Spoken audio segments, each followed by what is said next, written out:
Good afternoon to all doctors and friends. To introduce us from SGDB3, we will start our student project presentation about electroconvulsive therapy. My name is Grishulia, with the last three number is 118. Electroconvulsive therapy, or ACT, is a therapy technique using electrical current used for a management of various psychiatric disorders. ACT is a form of physical therapy using with a mechanism work by a current conducting diffuse electricity on the electrodes and mount at the head, thus causing convulsion. ACT has many benefits to treat patients with psychiatric illness such as schizophrenia, depression, and bipolar. Despite those advantages of ACT, this method is actually underused and still controversial because it causes memory loss to patients. Next, and this is our formulation of problems, purpose, and benefit of our student project, which can be seen on the slide. The next will be continued by my friend. Good morning, doctor and friends. My name is Cynthia, and I will present you about overview of ACT and what problems can ACT treat. So, ACT began to be a powerful treatment for several mood disorders that occurred in adults in the 1930s.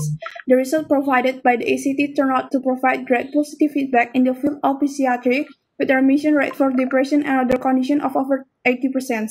Because of this effectiveness, ACT has gradually been applied to children and adolescents as a treatment when first and second line treatment have failed in 1940s. ACT could be given if severe major depressive disorder, mania, schizoaffective disorder, schizophrenia, catatonia, or neuroleptic malignant syndrome, and second, persistent symptoms that can be disabling or life-threatening, and third, previous treatment failure or at least 2 treatment regimens. Next. Good afternoon. My name is Susan Alim, student number 149. So in addition to the above condition, the indication for using ACT are as follows. First one is depression. Major depressive episodes, both unipolar and bipolar, are the main indication for ACT administration in most European and North American countries. Response and remission rates from ACT are consistently high, reaching as high as 60% for remission and 70% for response. And the second one is mania. ACT can have a stabilizing effect and is used to treat refractory mania. ACT will be given to people with mania with symptoms that fail to cure.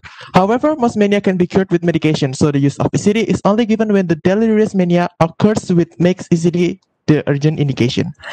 And the third one is schizophrenia. Schizophrenia itself has become the most common indication of ACT worldwide. This ACT plays a major role in managing psychotic acute symptoms, especially positive symptoms, and has less effect on negative symptoms. And the last one is catatonia. Catatonia has responded very well to the ACT. ACT can be used as the first treatment for catatonia sufferer, especially if the benzodiazepine treatment doesn't help. Severe catatonia can be treated with a stronger form of ACT. Thank you. Next. Next, we'll continue the type of ACT. My name is Putri Pranyani with the last number 222. So initially, the ACT was administered by electrical stimulus and given by 2 electrodes placed on the scalp, causing seizure. The position of this electrode has the potential of effects, the therapeutic and cognitive outcome of treatment. So there are 2 major types of ACT. There's unilateral and bilateral. In bilateral ACT, electrodes are placed on either side of your head. The treatment affects your brain. And in unilateral of ACT, one electrode is placed on the top of your head, the other is placed on your right temple. This treatment affects only the right side of your brain. And bifrontal placement, each electrode was placed 5 cm above the outer angle of the orbit on a line parallel to the sagittal plane. Next. My name is Cliff, student numbers 172. Next, history of ECT. Starting in 1930s, research found that seizures can reduce psychotic symptoms. And there is psychiatrist named Meduna began experimentally to induce seizures by using camphor. In 1938, Meduna experiment was continued by Yugos Serletti and his assistant Lucio Bini to experiment with an electric seizures introduction method. They test a schizophrenic male and is success in weakening psychosis. In 1940s, their experiment was adopted as a treat for serious mental illness in worldwide. Next, but in 1960s, ECT fell out of favor and it resurfaced in 1980 until now. Okay, my name is Sabrina, student number 102. Now I'm going to explain about ACT's procedures. ACTs will be performed under general anesthesia using small current going through your brain tissue, which goal is to produce a controlled and monitored seizure lasting from 30 to 90 seconds. Next. First, some tests and checking must be done, such as shown in the slide. Next. Second, there will be some preparation, such as shown in this slide. Next. As ACT machines turn on, patients may experience slight seizures. An electroencephalogram or AEG will be recording electrical activity in patients' brains. Next. Hello, my name is Lalita Samala with student number 156, and I'll tell you about the mechanism of action. Next.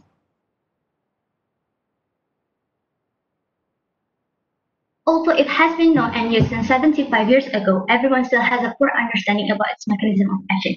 Its mechanism of action can be categorized into three classifications depending on the effect on various aspects of the brain, such as neurophysiological, neurobiochemical, and neuroplasticity theories. Next. The first one is neurophysiological hypothesis. ECT can yield confusion to exert therapeutic effect on several neuropsychiatric disorders. The group of depolarized neurons should at the same time. ECT can change in cerebral blood flow and regional metabolism, decrease regional cerebral blood flow and glucose utilization in the cortex, and increase in flow across the amygdala, parahippocampal gyri, pons, and other limbic and paralimbic structure.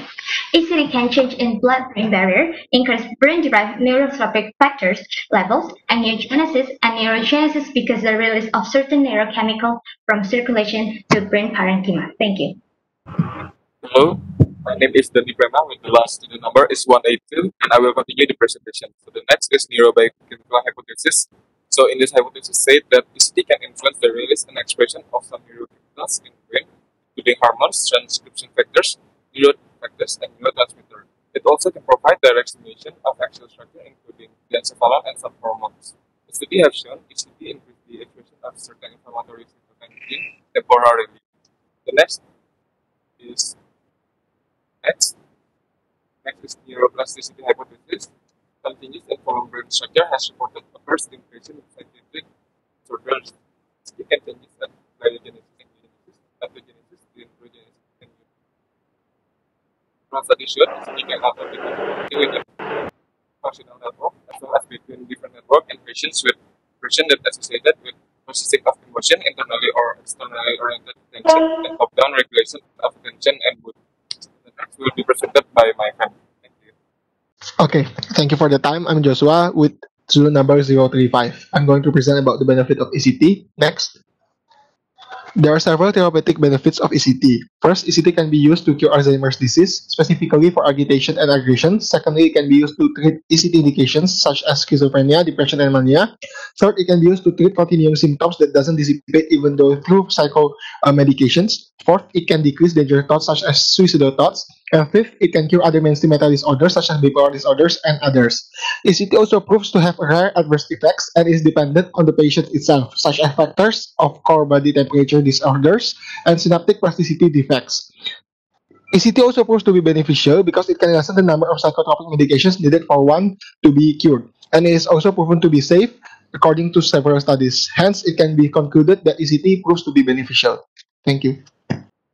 Introduce myself. My name is Jonathan Edmund with student number 137. So ECT may give desired effects such as an increased volume of amygdala and also hippocampal after a series of therapy, but this may not translate to clinical improvement. But they may cause short clinical symptoms such as nausea and then vomiting, dizziness, headache, dental and tongue injury, confusion, or myalgia, which is also known as muscle aches. Also, after an immediate session of ECT, a patient can also have an acute inflammatory response. The next will be continued by my friend Wulan. My name is Wulan Adra Putri and my number is 010. Here I will explain to you the risks following the benefit of electroconvulsive therapy. So the main risks are cognitive impairment and cardiovascular issue. The cognitive impairment will result in patients having issues on thinking, communicating, understanding, and remembering memory, including anterograde and retrograde memory. Patient will also report feeling disoriented that lasts a few minutes to several hours after the treatment is done. Other than that, there's also cardiovascular issues which is becoming the leading cause of death and morbidity in the therapeutic modality of SCT. Now, those issues include tachycardia and arrhythmia caused by increased blood pressure and increased oxygen consumption.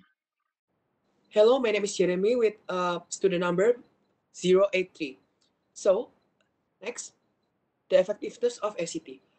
Electroconvulsive therapy is one of the most effective treatments for psychiatric illness. Electroconvulsive therapy can be more effective than pharmacotherapy, with 50 until 60% of patients show significant improvements after a session of ECT.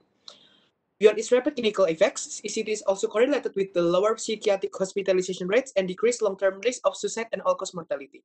Despite these facts, ECT use remains low in psychiatric world. An analysis made on 2017 found that only 1.5% psychiatric patients with serious disorder receive ECT. ECT has expensive costs that range from 300 as 1,000 each session, and only few hospitals has ECT facilities, so it's only given to a patient with severe psychosis. Thank you.